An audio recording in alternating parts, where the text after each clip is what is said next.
Я приветствую вас, дорогие друзья, уважаемые гости и подписчики моего канала. Полина Реутова, оптимистка в штатском, на связи прямо сейчас. Полина, здравствуйте.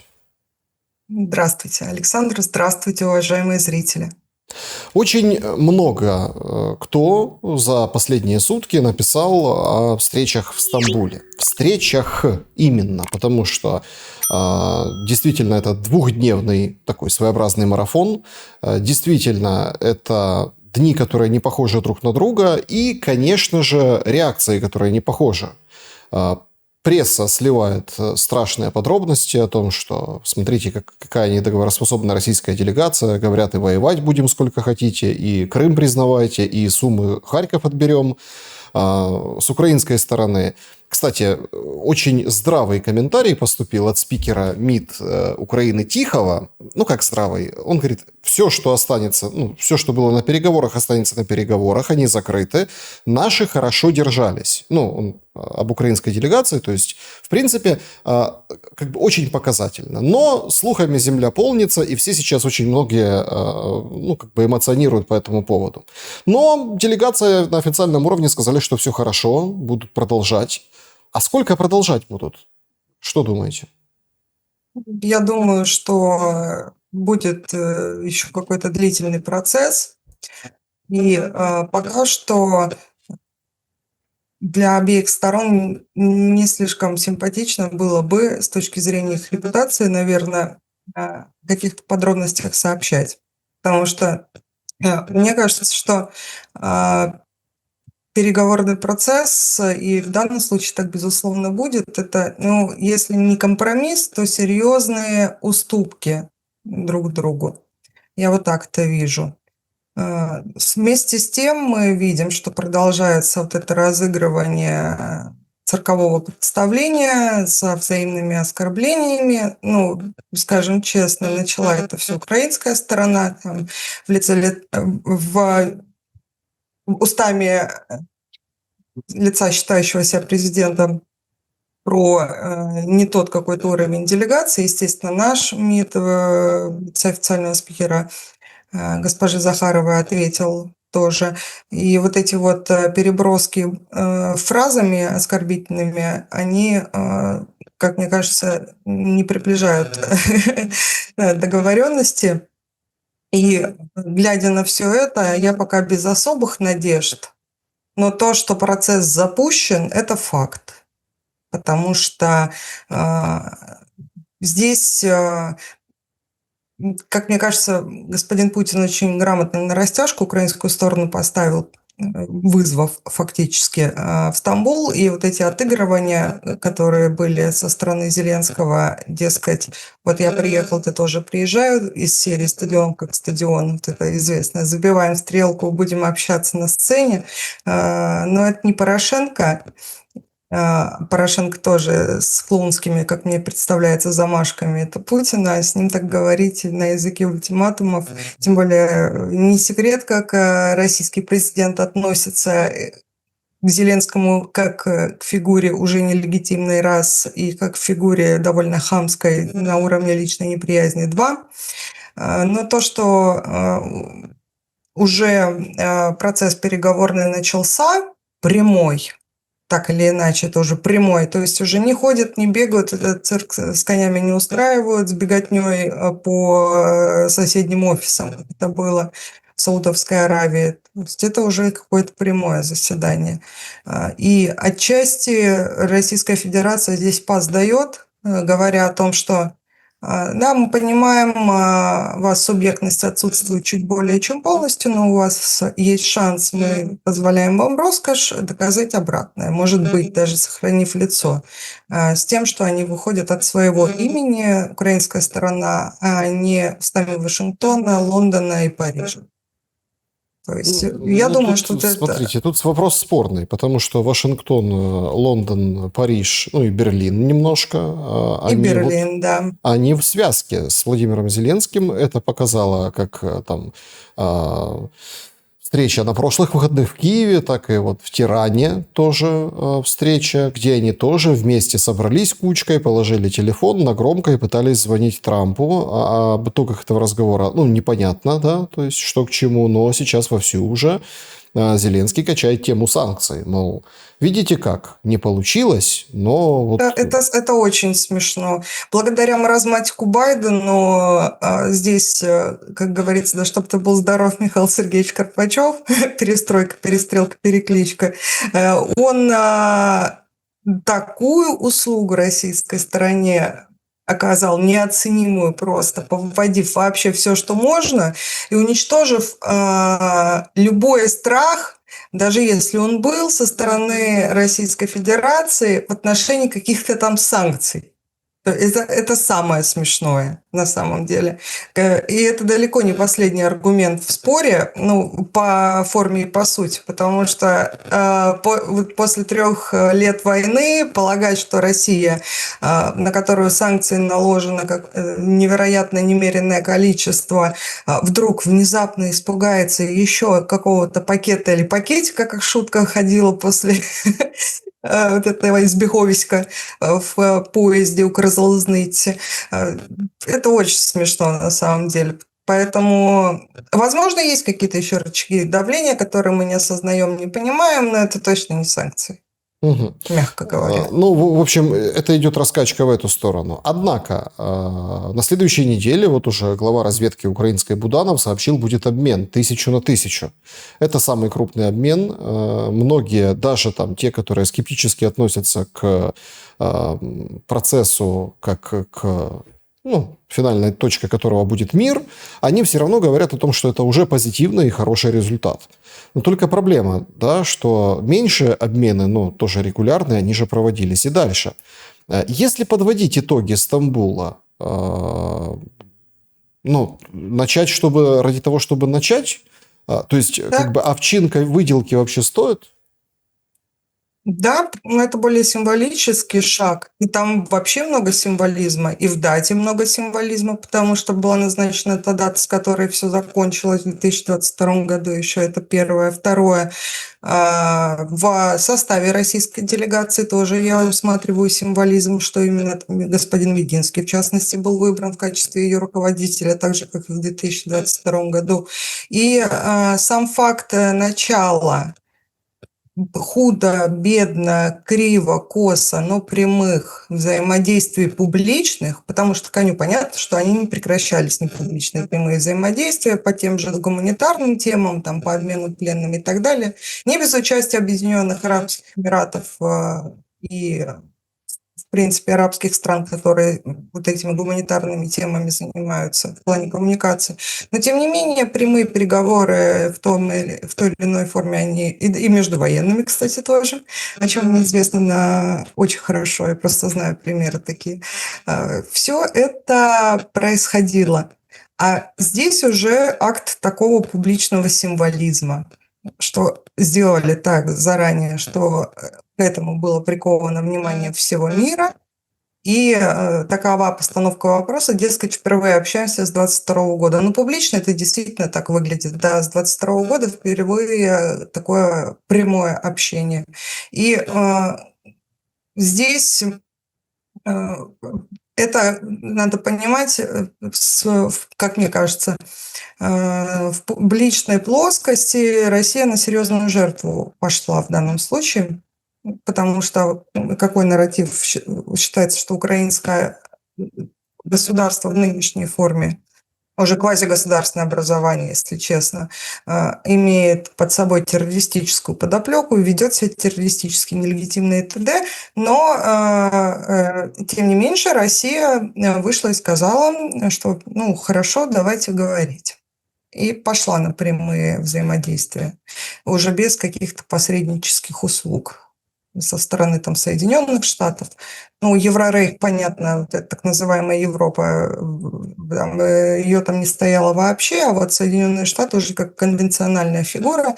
И обратите внимание, что Дмитриев сказал, наш переисполненный позитивом, отдельную благодарность выразил американским господам Рубио, Виткову и Келлогу, если мне память не изменяет, прямо написал пост, и Трампу.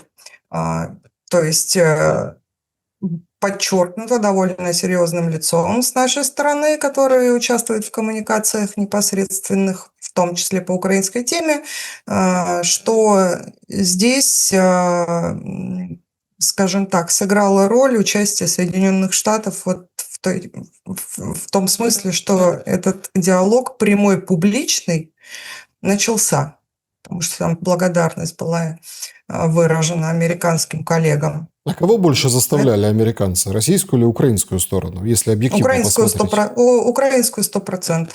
Я думаю, что эта тема была с американскими согласована. Возможно, американские русских попросили, но хотя бы сделайте вид, хотя бы покажите, что вы можете предложить общаться. А русские сказали, хорошо, давайте. И это была растяжка для украинской стороны. И есть же указы СНБО, которые уже как только не трактовали касательно запрета переговоров, так как там бывший президент Зеленский, он путался в показаниях, через день новая информация, то ему можно говорить, другим нельзя, то никому нельзя говорить, то указ менять можно, то нельзя отменять, и вот эта вот вся чехарда. В итоге, как мы видим, все это полная чепуха, не стоящая и выеденного яйца, потому что когда американские, как мне кажется, позвонили и приперли к стенке, и потом Трамп публично заявил, немедленно являйтесь, разговаривайте. То есть публичная позиция тоже была заявлена. А потом очень смешно, я долго смеялась, когда Зеленский начал говорить, я поддерживаю идею Трампа о прямом общении. Хотя это идея Путина была.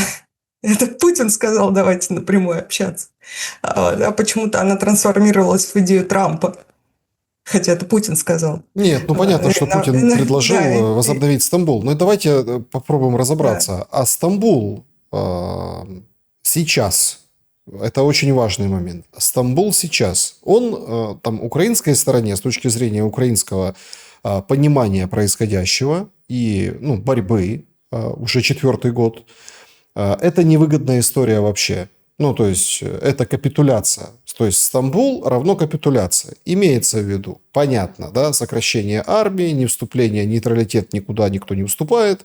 По типу Австрии. Кстати, очень интересный. Вот тоже, да? Австрийцы обалденно живут с нейтралитетом, между прочим. Нет, я имею в виду, одна из самых развитых стран Европы. Очень интересно, что Хакан Фидан, министр иностранных дел Турции, он остался на этой встрече, как сообщают СМИ. И потом мы увидели четко, там, структурно, о чем говорили, о чем хотели. То есть, очень тоже позитивный материал. То есть, хозяева сыграли тут очень интересную свою роль. Здесь нужно это отметить. Очень такую осаждающую роль. То есть, все могло закончиться каким-то скандалом. Могло сорваться все. И готовилось к срыву, к определенному. Конечно. Нет, то есть, срыв готовился. Но не сыграли, потому что очень красиво сыграли американцы с турками, прежде всего. И они, в общем-то, вышел с заявлениями и пунктами по поводу нейтралитета, по поводу Австрии. Но я хочу задать вопрос. На ваш взгляд, Стамбул сейчас для сторон лучшее решение? Или более приемлемое кому, для чего? Стамбул апгрейд, Стамбул 2. Стамбул, концептуально Российской Федерации он более выгоден, чем украинской стороне, потому что можно выйти на ряд неприятных вопросов в отношении так называемой власти Украины с учетом тех потерь ввиду реалий на земле и всего остального. А нахиба было эти 3 года? Зачем? Тогда для России Стамбул был менее выгоден, и для Украины более выгоден. Потому что уже к российской власти было бы много вопросов, а зачем, собственно, начинать? Проблема была в том, и она сейчас отчасти сохраняется в плане освещения и пропаганды. У нас нет консенсусного мнения в обществе, что такое победа в специальной военной операции. У 10 человек на улице подойдете, спросите, будет 10 разных ответов. Потому что достаточно расплывчатые формулировки, так или иначе, их можно понимать очень по-разному. Одни денацификацию понимают как полное освобождение всей территории Украины с зачисткой всех праворадикальных ошметков, не только на Западе, но и вообще везде, а другие понимают вообще по-другому. Но для многих эта война воспринимается как война за территорией, хотя это война не за территорией.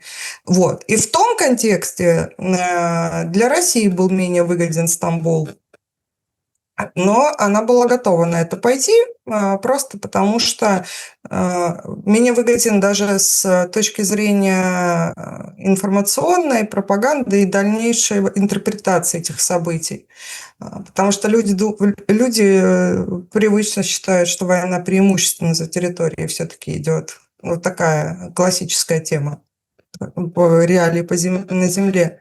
А сейчас, конечно, Россия более выгоден, потому что плюс несколько регионов, так или иначе, уже под контролем и в составе Российской Федерации. Это раз. Во-вторых, все-таки Россия ведет уже более явственно с позиции силы разговор, потому что реалии на земле. Там можно говорить, что вот такая огромная страна, гораздо меньшую Украину, значит, не могла полностью завоевать за 3 года, что это за такая перемога. Значит, но здесь тоже можно парировать. Задача такой не стояла изначально. Задача стоит следующая. Полный нейтралитет. Вот вы сказали тоже про Австрию. Кстати, с точки зрения пропаганды это можно роскошно объяснить в моноэфире. Посмотрите на Австрию, будем как в Австрии жить. Она нейтральная страна, все у нее прекрасно. Одна из самых развитых и самых красивых стран Евросоюза. Самых вменяемых, что интересно. На сегодняшний день на фоне остального Еврорейха это одна из самых вменяемых стран. И я просто еще Австрию очень люблю. А что за выражение у вас, как это, Еврорейх? О чем вы? Потому что это такой мутировавшие либеральные леваки, которые все-таки себя позиционируют как либералы, там за все хорошее против всего плохого, но как у даосов, дойдя до предела, обернулись в собственную противоположность полностью. Это цензура, это преследование по политическим и иным мотивам, притеснение, полный набор даже не авторитарного, а тоталитарно-экстремистского культа. Потому что даже если там рассказывают, что в России нет свободы слова и так далее, но я им позволяю себе роскошь говорить с кем угодно, в том числе и с иноагентом Шелестом, мне за это ничего не будет. Я спокойно себя чувствую в России. А если на Украине и в некоторых европейских странах вот бродячий одиозный телеканал «Дождь» не даст солгать, что-то не по их скажешь, выгонят из Прибалтики, потом будут выгонять еще, пытаться из Нидерландов, отнимут лицензию, и все. Любое расхождение с генеральной линии партии – это все, репрессии сразу. Вот. И сегрегация по национальным культурным признакам. Я всем напомню, особенно украинцев, ребят, вы вспомните, что унтерменш мы были все в равно великой степени. То есть там не только еврейская тема была, если мы берем Вторую мировую. И ничего не изменилось с тех пор. Не надо питать иллюзий.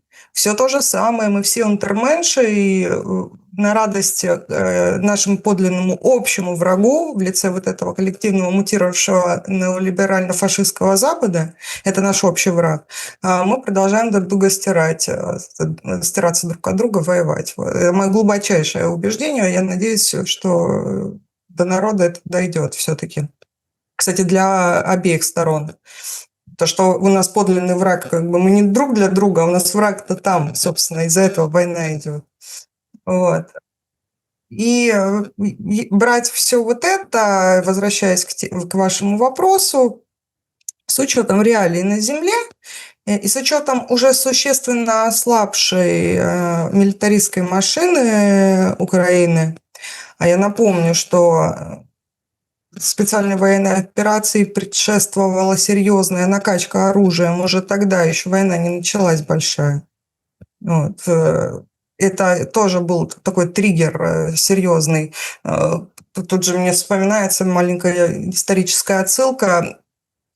когда бедная в кавычках Польша кричала, что она жертва в 1939 году, а зачем-то под 750 тысяч армии развернула и отмобилизовала еще 23 марта 1939 года на границе с Германией серьезные силы, там куча армий, и еще до того, как Гитлер план Вайс не то что подписал, а даже в голове он у него возник. Вот это была провокация на конфликт. Хотя Гитлер чудовище, совершенно здесь никаких нет двойных понятий, но сам факт, провокация конфликта была очень серьезная. Украина тоже системно, долго и с упорством, достойным лучшего применения своего соседа, который долго терпел, провоцировала. Так а терпел, подождите, терпел что? Да. Ну, вот тут тоже такой момент. Терпел что? Это прям очень важно. Очаг начнем легко. Начнем с очага военной напряженности на границах с Российской Федерацией. Ну так на границах... Который длился очень долго. Раз, два. Линия фронта имела перспективу на расширение. Три.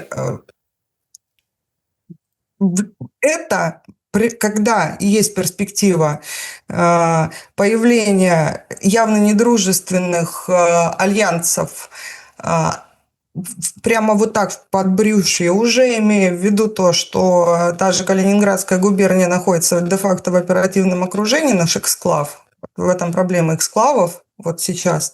Еще поиметь такие проблемы с подползанием НАТО уже на территории Украины, которая будет 100% размещаться базами не только там на черноморских рубежах, но и во многих других точках, и никто этого не скрывал, собственно. Конечно, это экзистенциальная, идеологическая, военная, политическая угроза. Ну, смотрите, тут же какой момент. Ввиду вот этой СВО, да, хотя Путин уже сам говорит «война».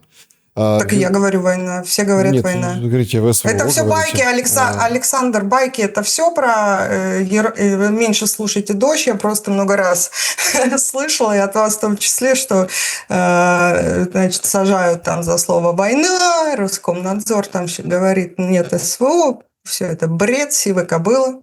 Это война, это военные действия. То, что это юридически называется специальная военная операция, это не отменяет того, что по факту это является войной. Ну так вот, чтобы вопрос закрыть. Смотрите, Да. ну так вот, благодаря тому, что началась война, началось вторжение полномасштабное на территорию Украины, Финляндия стала членом НАТО, но к Финляндии у России вопросов нет. Хотя граница с НАТО, ну, это факт медицинский, увеличилась для Российской Федерации. Получается, что... Юридически, да.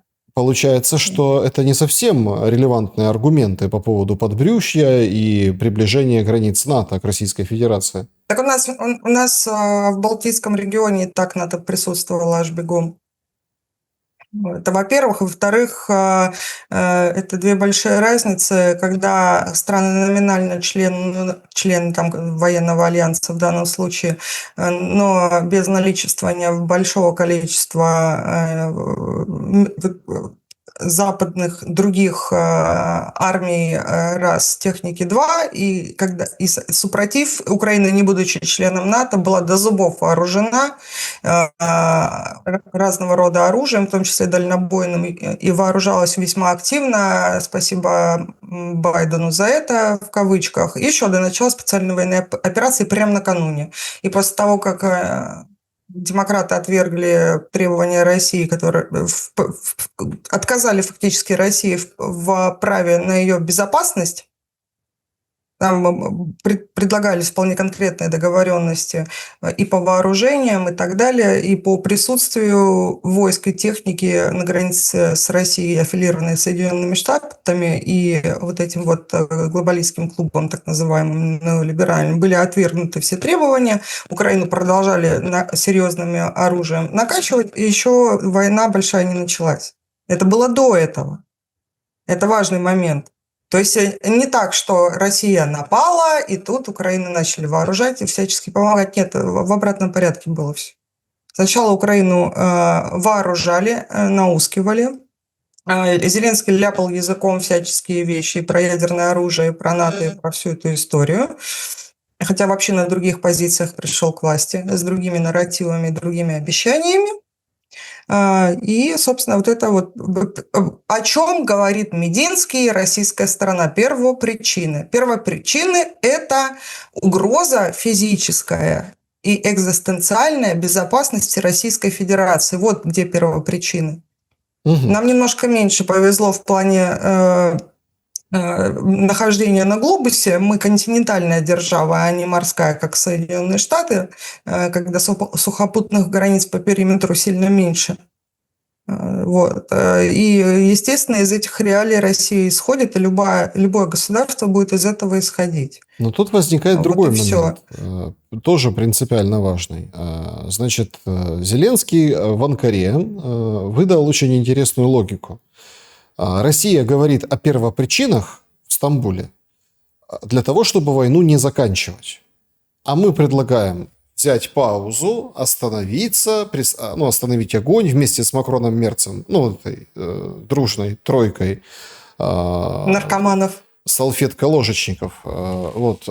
Они, скажем так, предлагают единым фронтом выступить, выставляли ультиматум перед Стамбулом, то есть для Российской Федерации. Опять-таки вокруг санкций все крутится, это мы обсудили. Другой, очень важный момент. То есть Россия предлагает первопричины, чтобы не останавливать войну, чтобы продолжать войну. Это же нарушение базовой логики. Украина предлагает остановиться сейчас, чтобы потом решить. То есть курица или яйцо? Да, такой философский вопрос. Так остановка первопричин, нивеляция и устранение первопричин – это автоматом завершения войны. Здесь никаких подводных камней нет. Первопричина – агрессивная политика в отношении Российской Федерации, военная угроза на границах и так далее. Там все, в принципе, плюс-минус ясно. Вот. Просто, чтобы было понятно, как было бы хорошо посмотреть просто на Беларусь и все. Беларусь не угроза, Беларусь союзник.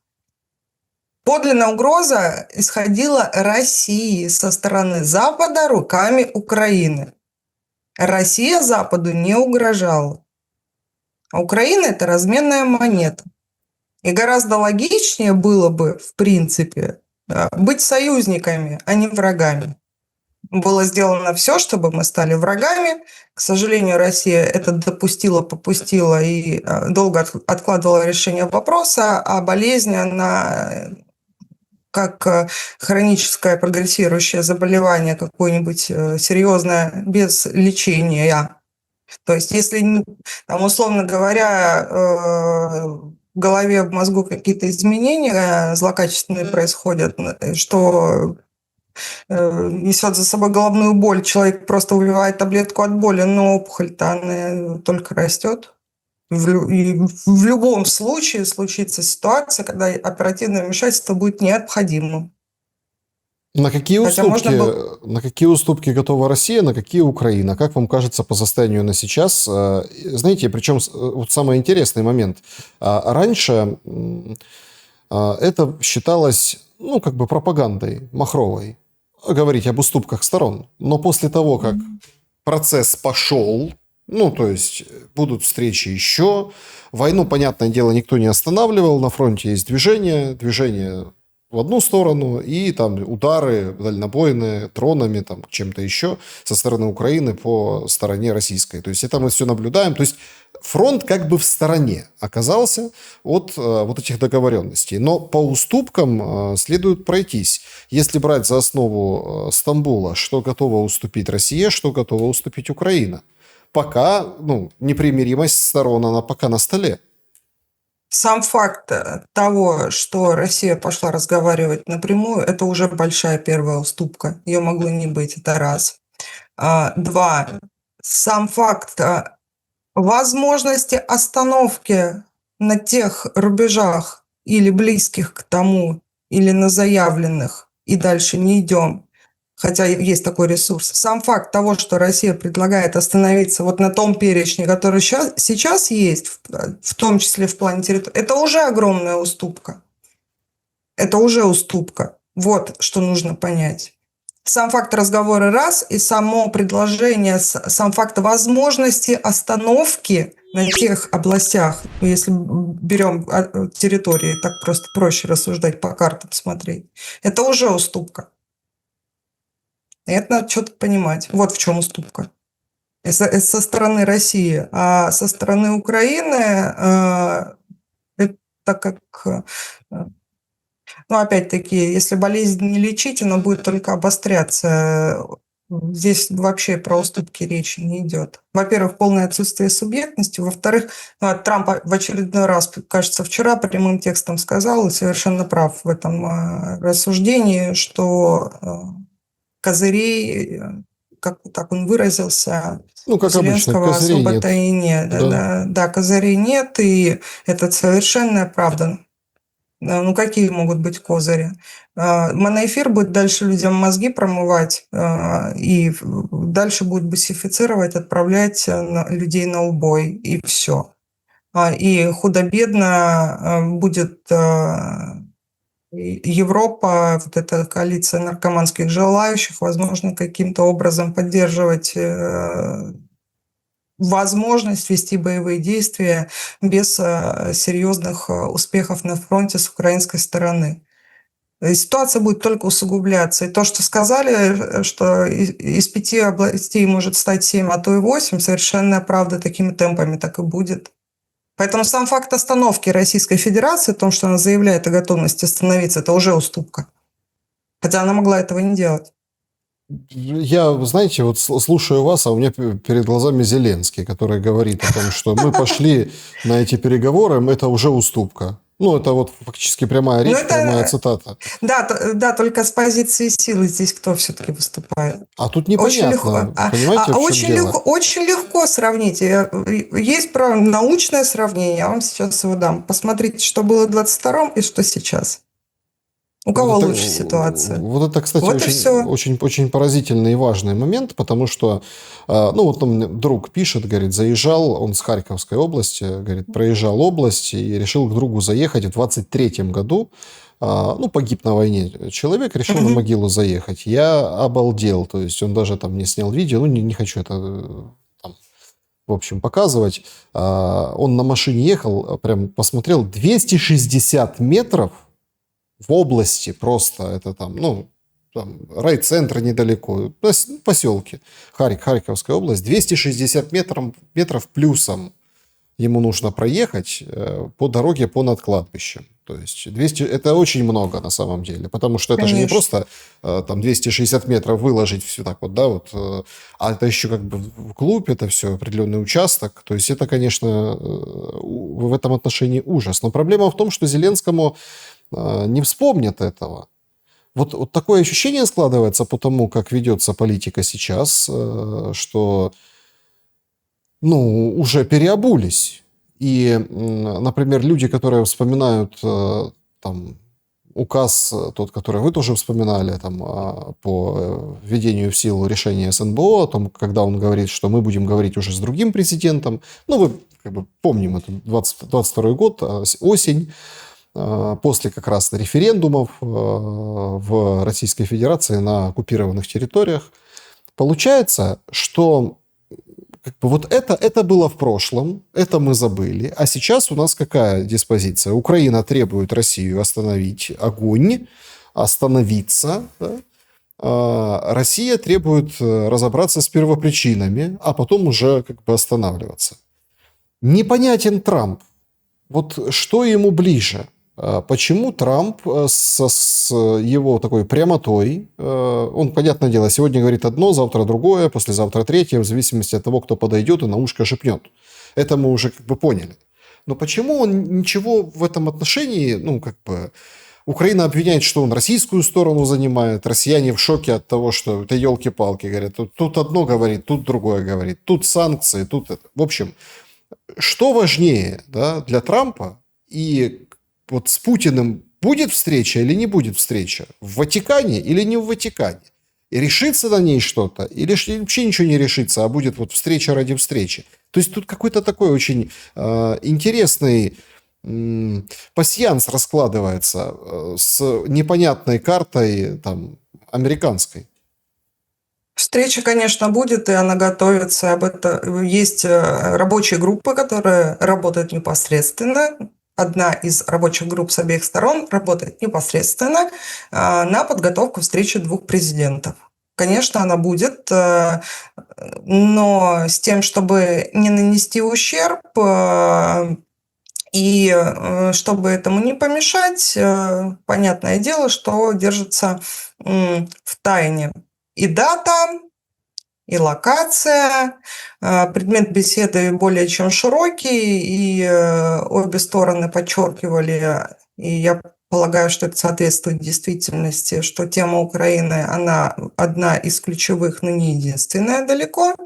И если вы спрашиваете, что хочет Трамп в контексте завершения и как он это видит, мне кажется, ему глубоко до дверок, на каких рубежах, где что закончится. Ему главное это остановить, так или иначе, чтобы это остановилось, а потом он это будет продавать за свою победу и великолепное геополитическое достижение.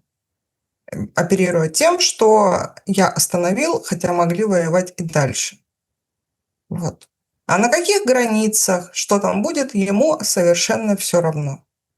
Другой вопрос, что он хочет иметь дела и видит в России союзника сейчас, иметь дела с Россией. Он видит в ней, и это так и есть, ситуативного союзника против вот этих глобалистских ошметков, которые де-факто антитрамповскую коалицию сейчас сколачивают в Европе.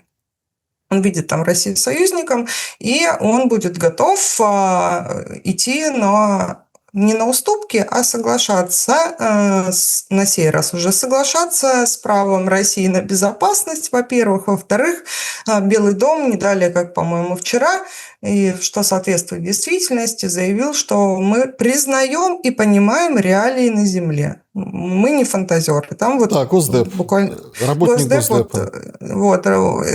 То есть, да, из этого исходят, собственно, что у России здесь более сильная позиция во всех отношениях просто.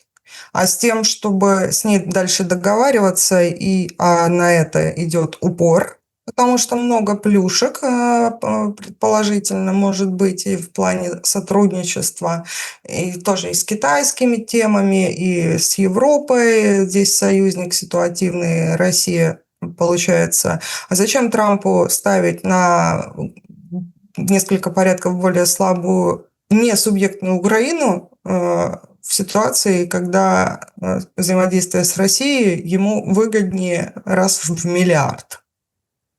Прагматичный подход. Поэтому поэтому и идут вот эти темы, разговоры, что про российскую позицию, нет, не про российскую, а они занимают ту позицию, которая близка к истине ввиду реалий на Земле и происходящих событий, объективной реальности. Вот и все. А объективная реальность такова, что у России гораздо более сильная позиция здесь. Но здесь и Россия, в том числе и Трампу, подыгрывает в том смысле, что вот, гляди, Дональд Фредович, беседуем напрямую, как вы и хотели. Для нас это не суть проблема. Вы знаете, это, конечно, такой достаточно интересный момент, что там с разных сторон пропагандисты вот это вот рвут Трампа на цитаты. Одни вот говорят, те, которые против Трампа, говорят, танки в 22-м утопли в грязи. Да? Другие говорят, что там, мол, какая грязь там. А третьи, понятно, что он же дал джавелины, которые танки остановили. Ну, вот тогда, да, это же его рук дело. То есть тут Путин тоже устал и хочет завершения. Это говорит Трамп, да, то есть... Он на самом деле много чего говорит. И очень удобный на самом деле как бы спикер для разного рода пропаганды. Если опираться на то, что мы увидим в ближайшее время. на фоне не останавливающейся, это вот я подчеркиваю, это не останавливающейся войны. Мы понимаем, что к перемирию нужно прийти, стороны сейчас одна, вторая будут, это могут долго согласовывать, могут не очень долго согласовывать. Посмотрим, в зависимости от того, как поведет себя Трамп.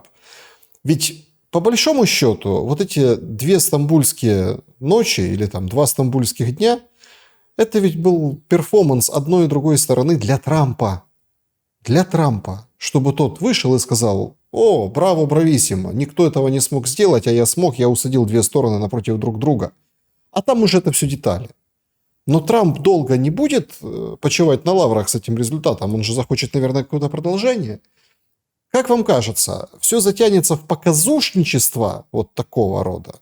Или все-таки есть перспектива какого-то конкретного решения? Ну, там, не знаю, там, перемирие надолго, там, с учетом выборов или там, без выборов там, в Украине, или каким-то образом каких-то условий дополнительных. Резина потянется? Это будет видно через 1-2 встречи еще, если они таки пройдут. Я имею в виду прямых. Во-первых, как будут друг от друга стороны отзываться, выберут ли они прекратить или смягчить агрессивную риторику или нет. По поводу того, чем это все закончится, я все-таки убеждена, несмотря на скепсис у многих людей, что процесс все равно, это то, для чего создаются все условия, не может не произойти априори, вот это научно. Соответственно, если уже создаются, а они создаются условия для прекращения не просто боевых действий, а глобальной какой-то перестройки вот этой мировой конфигурации, все условия создаются для этого, а окончание войны на Украине – это один из элементов новой конфигурации, то оно произойдет неизбежно. Уже к этому идет, я в этом совершенно убеждена. На каких рубежах и каким образом, я все-таки думаю, что без получения с российской стороны, как российская сторона рассуждает и будет действовать, как мне кажется, без получения принципиального согласия на отсутствие Украины в НАТО, на ее притязание на НАТО, на ее притязание во вступление каких-то ситуативных военных альянсов из ошметков этой Антанты, предположим, там Франция, Британия, может, немножко и немцы, хотя немцы сейчас уже петляют в другую сторону по поводу тех же Таурусов, мы уже слышали. В общем, без уверенности России, как только Россия не будет четко уверена в том, что в военном отношении и она будет в безопасности вот на вот этом участке, хотела сказать фронта, границы с Украиной, и будут уже сдвиги в плане нивелирования вот этой экстремистской, русофобской и нацистской, будет, прямо скажем, риторики, как только она получит вот эти гарантии и обретет уверенность, тогда можно будет говорить уже о каких-то масштабных перемириях. Иначе ей просто смысла нет. Ее уже кидали 1 миллион и еще 2 миллиона раз сверху, даже те же Минские соглашения, что первые, что вторые. Это и дальше вот эти нормандские форматы. Ну, то есть на слово уже верить никто не будет. Какие-то практические действия должны быть совершены. Даже Трампу? А что Трамп? Трамп сам себя позиционирует, и многие на это ведутся, что он как-то всеобъемлюще управляет Вселенной и соседними планетами, скорее всего, в том числе, но это так, совершенно не так. Совершенно не так. Потому что та же Украина перестала быть полностью сателлитом США, она перешла в другие немножко руки. Наследников политики демократов только в Западной Европе. И ничего ты с этим не сделаешь. Ну, а совершенно ничего. Тема про отрицательную субъектность. Создавать не можем, а разрушить за мое почтение.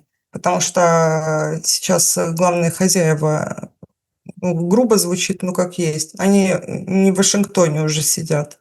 Трамп может все что угодно рассказывать, но все-таки учитывать надо то, под чьим контролем находится идеологическая государственная политика. Не под контролем США и не под контролем России. Там другие контролеры сидят.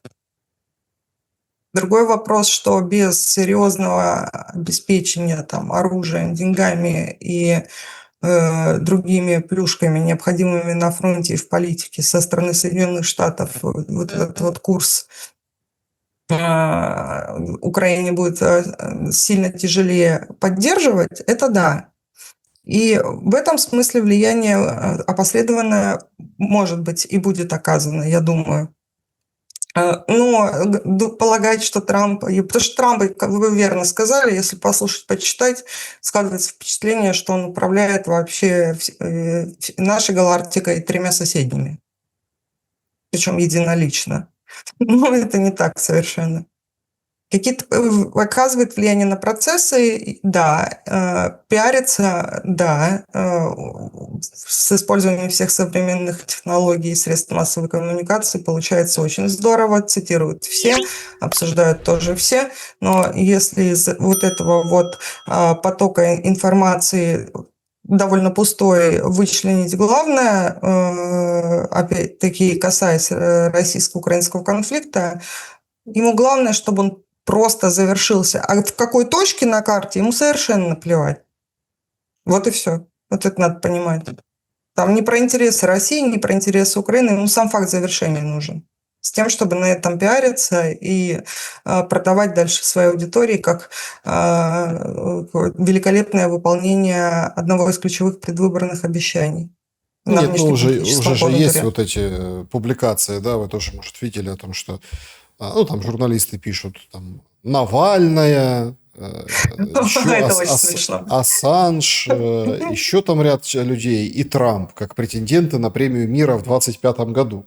Ну, вот уже как бы, нет, обсуждают. Легион Свободной России в Вильнюсе, это очень смешно. Это прекрасно. Ну, то есть... Это еще смешнее, чем те гопники, которые власть в Киеве захватили. То есть это еще смешнее. Это еще смешнее. Ну, вы же понимаете, что вот тоже какой-то странный момент. Да, конечно, украинцев, ну как, не считают, ну, народ я имею в виду, да, не считают за субъект. К сожалению. Не считают. Им, чтобы там кто не буянил, вот это, кстати, тоже парадоксальная история. Об этом надо прям говорить. Ну, понятно, да, то есть украинцы всегда тыкали русским, и это делают при любой... Ну, разные вот эти там, ну, перегибы, какие-то там, да, ограничения. Вот мы тоже этого касались по поводу свободы, по поводу еще... Ну, то есть там митинги запрещены, вот эти там, ну, протесты и так далее. Но сегодня появляется же просто потрясающее решение. Ну, предыстория небольшая, это я тоже показывал у себя в прямом эфире. Подрались возле флажков на Майдане. Там на Майдане такое... Ну, я его называю капище, это неправильное название. Ну, в общем, такой... Стихийный мемориал. Стихийный мемориал, причем так, ну, там фотографии, куча флажков, большие флажки, какие-то побольше, поменьше фотографий. То есть, ну, такая зона кладбища в центре города. Хотя до этого... Есть и плюс-минус такие стационарно установленные после 2014 года, да, после погибших на Майдане в 2014 году. Но там хоть как-то облагородили, ну, в плане там, ну, что это как-то вписали во что-то. Периодически ставят всякие железяки на Майдане, как бы в память о погибших, ну, вот, тех событий 2014 года. А тут вот прям после широкомасштабного вторжения вот это место. И там подрались. Какая-то женщина чего-то там снимала, мужик ее, в общем, завалил, и, в общем, полиция разбирается, разобралась. И есть тоже такой определенный эффект двоевластия. Есть мэр, а есть военно-гражданская администрация. Есть там такой там, Тимур Ткаченко, и он выдает интереснейшую как бы такую сентенцию, да, решение конкретное.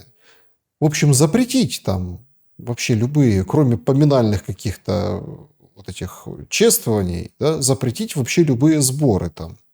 музыку, там танцы какие-то там, ну там же Майдан все-таки туристическая зона, ходят всякие ростовые игрушки, ну то есть все запретить. Но люди-то политические, они-то немножко мыслят, они понимают, что получается Майдан закрыли для любого рода протестов. Да елки-палки, получается то же самое, что и в России. Ну, по большому счету, то, против чего так выступали украинцы свободолюбивые, которые кричали: смотрите, русские не могут выходить. Вот там Почему какой-то... не могут? Нет, Могут и выходят, когда надо. какой-то выходит там с единичным пикетом, да, приходит, его там крутят. Точно так же единичные пикеты сейчас появляются в Украине, да, и точно так же как бы с ними, ну, там по разным поводам. То есть, получается, все равно все приходит вот в эту какую-то, в какое-то такое глупое равновесие. И вопрос, что будет с украинским народом. И вот я же спрашивал вас, допустим, по поводу Стамбула-2, кому он выгоднее. Нам говорят все политические эксперты, там, украинские, которые говорят, что, смотрите, ребята, то есть Зеленский не может там вот на это пойти, потому что выйдет народ и его снесет. А выходить некому. То есть вот тут тоже какая-то игра очень такая интересная с украинскими людьми. Мол, недоволен, сиди дома. Хочешь там что-то, как это с российской музыкой, да, вот там. Хочешь слушать музыку российскую, дома сиди, слушай тихонечко в наушниках, и то, не дай бог, там, кто услышит тебя, застучит. Придут и накажут. Точно так же и с протестами. Недоволен властью, дома сиди на кухне, будь недоволен. То есть вот к этому все пришло по войне. Как вы думаете, почему? Ну, сразу скажу насчет свободы. У вас нельзя на улицах русскую музыку слушать, а у нас на федеральных каналах на украинском языке поют песни. Это вот, во-первых, для начала. Просто про уровень свободы. Это во-первых. Во-вторых, в случае с Россией, я сразу парирую насчет там митингов и так далее, сейчас у нас очень серьезная террористическая угроза. И, в принципе, массовые мероприятия сейчас ограничиваются, даже бессмертный полк. Священная для нас тема, там в том же городе Москве, но импровизированно он прошел все-таки. Даже такие темы ограничиваются. Тут вообще история не про протесты, а потому что высокая террористическая угроза. У нас тут самокаты взрываются, ДРГ работают уже давно проникшие, ФСБ там пачками терактов предотвращает. Нет, подождите, в Украине тоже военное положение, поэтому собираться нельзя. Но если надо пошатать Кличко, собирают там 3 сотни каких-то бабушек, дедушек, или там говорят, фу, ты не заботишься о этих самых, это тоже можно. Если надо вот это вот надавить, например, там на мэра со стороны Зеленского, протеже администрации, то это есть такие митинги. А так тоже военное положение все запрещено. Значит, вот мне больше всего обидно, что все-таки вот в украинской политической культуре и традиции уже присутствует заведомо уже на подкорках где-то, как один из методов решения вопроса, это путем народного восстания. Но почему-то восстают против за всякую гадость и за всякое зло, вообще инфернальное просто. А вот за добро почему-то не восстают. И вот это обидно. За избавление от диктатуры, за подлинные национальные интересы, чтобы люди не погибали, чтобы с ключевыми соседями, даже братьями, не враждовали, а работали вместе. Вот за это почему-то восстаний нет. А за всякую чуждую, а у нас общий цивилизационный путь, как ни крути, и ментальность, как ни крути, у нас общая. У русских, украинцев, у белорусов. И все равно это на подкорке, я думаю, украинцев, несмотря на вот эту глубокую травму войны, она остается. Но почему-то выбрали, к моему большому сожалению, не без помощи, конечно, так называемых партнеров, на самом деле врагов, выходить непонятно за что. Потому что вот одна из первопричин, кстати, под маской вот этой евроинтеграции, так называемой, подлинный на подкорках, так сказать, корень протеста был это антироссия на самом деле. А дальше вот это привязывали про Европу и так далее, это больше тема была прикрытия подлинных мотивов, тех, кто это устраивал, и как это все инспирировалось. Вот это самое обидное. И мне обидно, что моя страна это допустила. Вот это печально. Но надежда есть, что свободный украинский народ, возможно, в очередной раз проявит свою свободолюбивую и в хорошем смысле слова бунтарскую сущность, только в правильном направлении. Я думаю, что к этому все равно придет.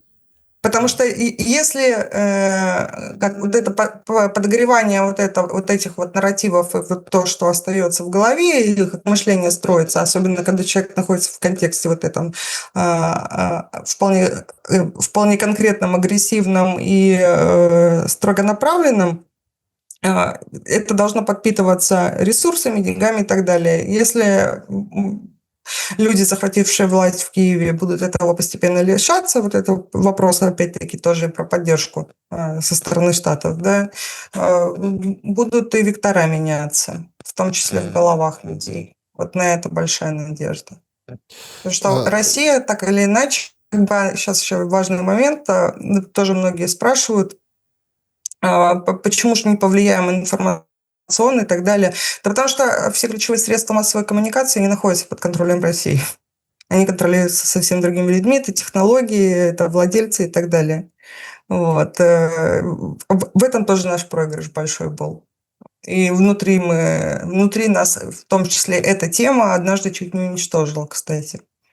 Серьезно были на то предпосылки. Если, ну так, в завершение подумать о перспективах. Кстати, в Тиране очень интересно произошла встреча, которая многих заставляет задуматься. В общем, приехала Санду, она с Зеленским встретилась и так далее. И вообще вовсю уже в аналитических кругах обсуждают возможность помочь Санду разморозить приднестровскую историю. Я прям даже вижу план, да, условно, на любых, наверное, да, каких-то условиях заморозить или подморозить и войти в переговорный процесс российско-украинского войны, противостояния вот этого дипломатического, войны на поле боя, то есть условно сковать армию одной и другой стороны, начинать вести длинные переговоры, понятно, будут где-то постреливать, где-то, такое, знаете, это как-то за нос взять и повести по Минску-3. В таком духе. То есть Минск ни туда, ни сюда, там все друг с другом пока договариваются, какие-то группы встречаются, толку никакого, периодически погибают, но не условно 1000 в день, там по 1-2 человека в день от каких-то одиночных обстрелов. То есть сделать такую большую донбасскую историю, да, которую с 2014 года, которую не решили сразу, а вот так вот растянули во времени. И в этот момент включить карту Приднестровья. У Санду беда, но у нее всегда беда. Она и выиграла выборы, вот эти тоже с большой натяжкой. С нюансами. Да, то есть с нюансами заграничного округа. А у нее дальше выборы вот эти парламентские. Да, то есть, судя по всему, ситуация накаляется. И нужно размораживать вот эту историю. Да, потому что Москва не достанет до Приднестровья физически. Имеется в виду контингент, никто никуда не придет. А Приднестровье отсечено. И, мол, как-то тоже фактор давления на Москву. Многие считают аналитики. Что вы думаете по этому поводу?